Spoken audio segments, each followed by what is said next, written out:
Olá pessoal, tudo bem? Estamos aqui reunidos para mais uma videoaula e hoje o tema do nosso encontro ele é de extrema aplicabilidade no mundo da química orgânica, isomeria óptica.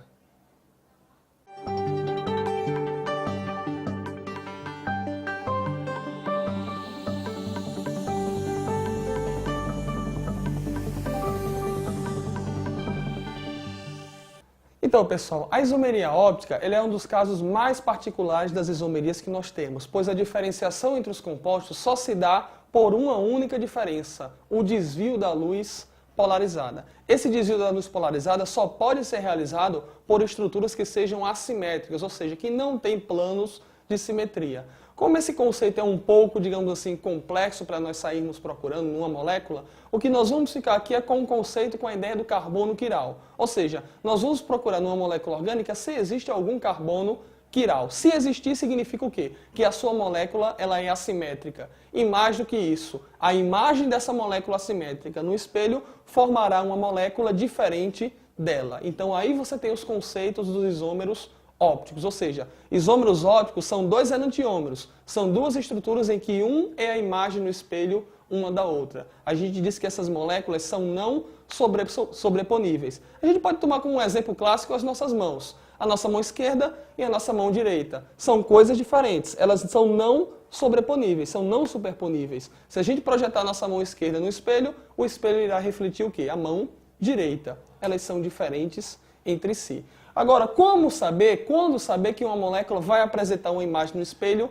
diferente dela? É quando a molécula apresentar carbono quiral. Na verdade, nós temos uma pequena discussão sobre isso, que algumas moléculas podem apresentar carbonos quirais e mesmo assim serem simétricas. Agora, quando uma molécula tiver exclusivamente um carbono quiral, isso significa o quê? A molécula é assimétrica e a imagem no espelho dela é diferente dela. O exemplo que eu trago aqui é esclarecedor, pessoal. O átomo de carbono que eu estou colocando aqui em vermelho, como é que a gente vai identificar que ele é quiral? Primeiro, o carbono para ser quiral ele tem que fazer 4 ligações simples. Não pode haver duplas, não pode haver triplas. E o mais importante, essas 4 ligações simples têm que se dar com 4 grupos diferentes entre si, que é o caso do nosso exemplo aqui. Este carbono em vermelho está se ligando com o bromo, com o hidrogênio, com o cloro e com o grupo CH3. Ou seja, os 4 grupos ligantes do carbono central são diferentes entre si. Então, o carbono é quiral e a molécula ela é assimétrica. Isso significa o quê?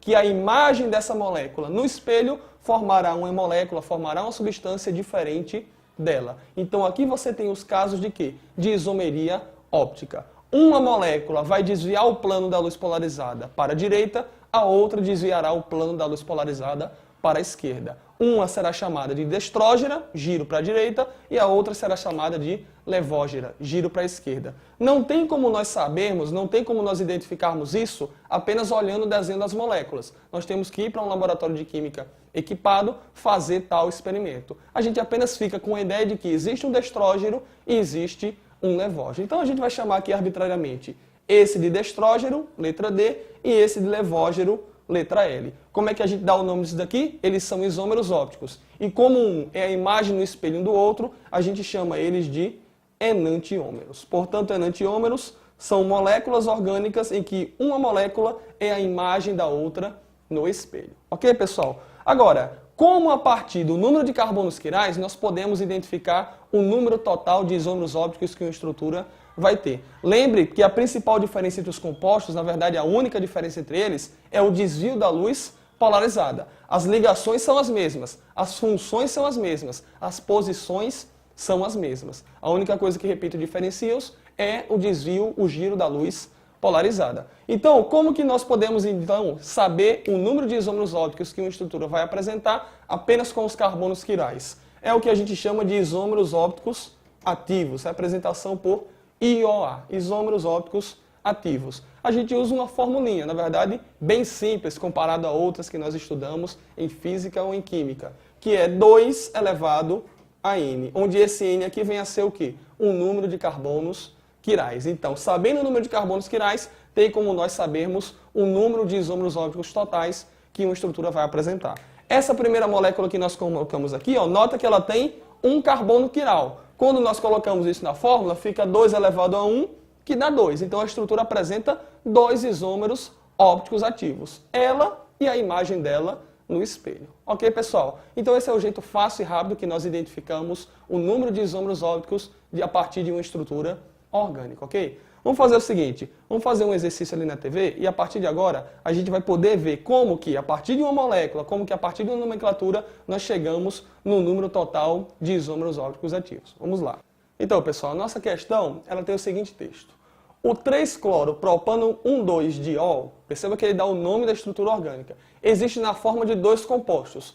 Um deles é tóxico e o outro tem atividade anticoncepcional. As moléculas de um desses compostos, então ele vai perguntar a diferença entre eles. Primeiro, vamos tentar representar essa nomenclatura aqui com a sua forma estrutural. Fica mais fácil de ver se existem carbonos quirais ou não. Vamos voltar para o quadro, então, para desenhar essa molécula orgânica. Na molécula orgânica, então, no quadro, nós temos esse nome aqui, ó, 3-cloropropano 1,2-diol. Perceba que o nome propano significa o quê?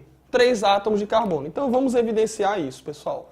1, 2, 3 carbonos. O infixo an significa que são ligações simples entre eles.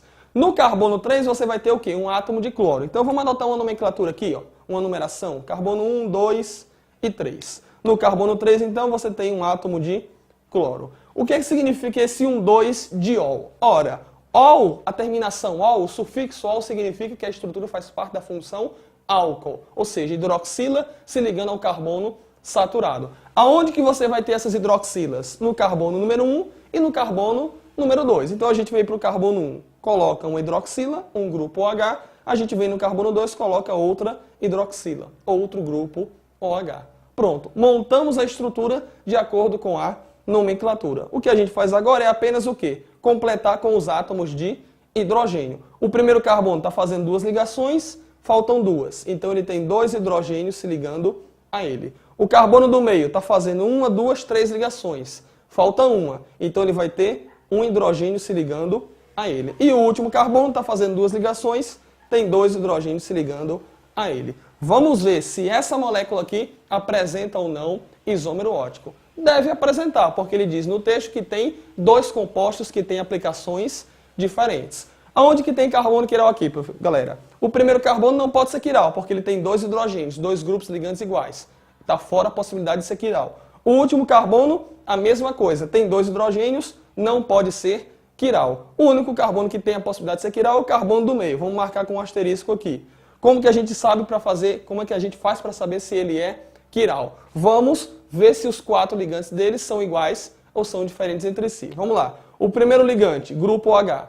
O segundo é o hidrogênio. O terceiro é o ligante da esquerda e o quarto ligante da direita. Perceba que os 4 ligantes entre si são diferentes entre si.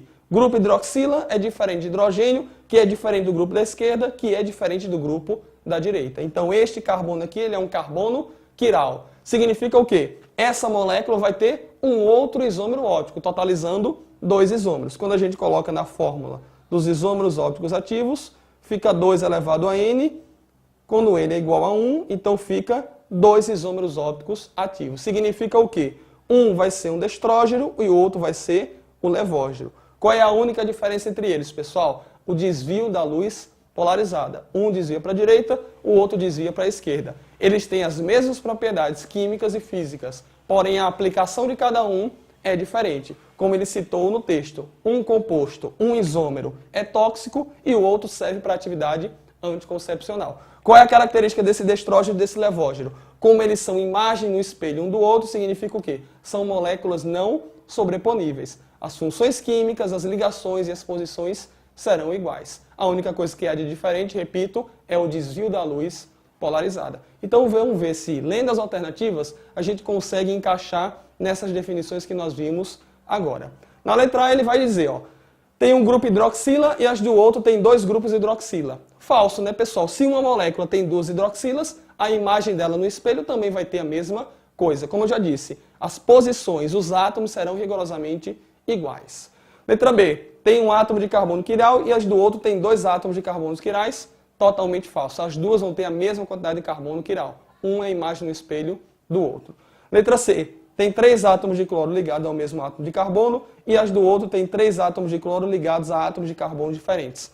Totalmente falso. A gente viu que existe apenas um átomo de cloro, tanto no destrógeno quanto na imagem dele no espelho, que vai ser o levógeno. Letra D. São imagens especulares não superponíveis das moléculas do outro. Verdadeiríssimo, pessoal. É exatamente essa a diferença entre os compostos que são imagens no espelho um do outro. Se a molécula é assimétrica, ou seja, tem carbono quiral, a imagem dela no espelho vai ser diferente, beleza? Ou seja, não superponível. Então, letra D é a nossa resposta verdadeira. A letra E está errada por quê? Tem estrutura cis e as do outro tem a estrutura trans. Falso. Lembre que para ser cis-trans ele tem que ter o quê? Ligações duplas. Na isomeria óptica eu não posso ter ligação dupla porque eu firo o princípio das 4 ligações simples do carbono quiral. E aí, pessoal, curtiram nossa super aula? Como vocês puderam notar, a isomeria óptica é o caso mais cuidadoso das isomerias que nós temos, pois a diferenciação entre os compostos só se dá pela diferença no desvio da luz polarizada, ok? Não se esqueça, essa e outras aulas estão no nosso site, colégiointerativo.com.br. Tchau, um abraço, fique com Deus, tudo de bom.